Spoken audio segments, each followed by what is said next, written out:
فيديو النهاردة مهم جدا. فيديو النهاردة في ناس ممكن تكون دفعت من عمرها كتير جدا، ولو كانت سمعت الكلام والنصايح اللي هقولها في الفيديو ده كانت بقت في حتة تانية خالص. اسمع الفيديو للآخر عشان تقدر تستفيد بكل كلمة. خليك مركز في كل كلمة هتتقال. كل كلمة هتتقال هي نصيحة وذهب.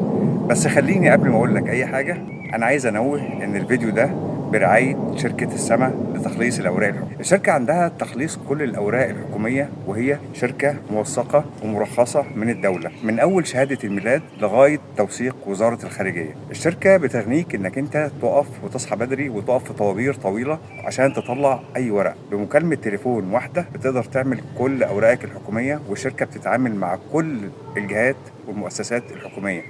كمان الشركة موثوق فيها جدا، وتقدر تخش على صفحتهم على الفيسبوك اللي هسيب لك اللينك بتاعه في البايو، وطبعا هو رقم تليفونهم والواتساب اللي ظاهر دلوقتي على الشاشة. تقدر تتواصل معاهم وتعرف الخدمات اللي بيقدموها، لانهم هيوفروا عليك جهد وتعب كبير جدا. خلينا نبدأ الفيديو. قريب اتفرجت على فيديو في قناة ناشونال جيوغرافيك، فيلم وثائقي بيوصف الأفارقة ازاي بيصطادوا القرود. هم بيجيبوا حاجة احنا بنقول عليها في الفلاحين او الصعايدة قنينة او زلعة او بلاص. البلاص ده بيحطوه في مكان يستحيل تحريكه، وفتحة البلاص ده صغيرة جدا، يدوب تدخل ايد مفرودة بس. فتحة صغيرة وضيقة جدا. بيحطوا الاكل للقرد في القنينة او الزلعة دي وبيسيبوها، فبيجي القرد يمد ايده في الزلعه دي عشان يطلع الاكل. طبعا هو لما بيمد ايده بيمسك الاكل، فايده بتعمل قبضه، فبيجي يخرج الاكل فايده ما بتخرجش من الفتحه، فبيفضل متمسك بالاكل. وساعتها الصيادين بيروح عليه بالشبك والادوات بتاعتهم عشان يصطادوه.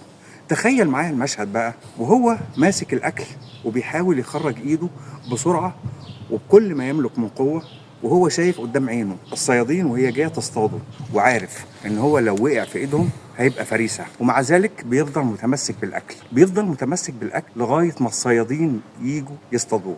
العبره في الكلام ده ايه؟ العبره في الكلام ده ان انا اكتشفت ان احنا ساعات بنتمسك بعلاقات التخلي عنها في الوقت ده هو اوفر لنا واحسن لنا في حاجات كتير. ياما ناس كان مبدأها او وجهة نظرها هو التمسك وبس، وبيقول انا ما ينفعش اهرب، ما ينفعش اسيب الشخص ده او العلاقة دي او الشغل ده او الصداقة دي واهرب. بيفضل متمسك بيها مع ان كل حاجة بتقول له اهرب.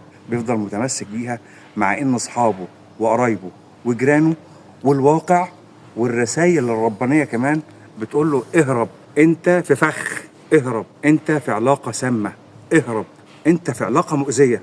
ومع ذلك بيفضل متمسك بالعلاقة دي لغاية ما يفتقد آخر جرعة في الثقة في نفسه. بيفضل متمسك بالعلاقة دي لغاية ما يفقد كل حاجة. بيتمسك بالعلاقة دي لغاية ما الشخص اللي معاه يسيبه ويبيعه بأقل سعر، ويقعد بعد كده وهو ندمان. هو أنا لو كنت سبت المكان ده أو العلاقة دي من زمن، مش كان زماني في مكان تاني أو في حتة تانية؟ بيقعد يراجع نفسه ويندم على كل لحظة عادها في المكان ده، وفضل متمسك بالأشخاص دي لفترة طويلة، وبيقول يا ريتني سبت إيدي. سيدنا النبي صلى الله عليه وسلم كان حكى عن قصة واحد قتل 99 نفس. الراجل ده راح لواحد عابد، العابد ده قال له مالكش توبة، فقتله وكمل بال100. وبعد كده راح لواحد عالم. طبعا العالم في فرق كبير بينه وبين العابد. العالم لما بص للبيئة المحيطة بيه والناس وكل حاجة في البيئة اللي هو محيط بيها، لقى ان هو ما ينفعش يقعد في بيئة اساسا مريضة، فامره او نصحه ان هو يسيب البيئة دي ويمشي لمكان تاني. الشاهد برضو ان انت لما بتتخلى وبترجع خطوة ورا، الكلام ده ممكن يخليك تتقدم 1000 خطوة قدام. مش كل التراجع والتخلي ساعات بيكون غلط، ساعات بيكون التراجع والتخلي في مكانه الصحيح. خالد بن الوليد في موقعة مؤتة رجع خطوة لورا، وكان شايف ان الخطوة اللي رجعها دي هينتصر بيها في الاخر للمسلمين.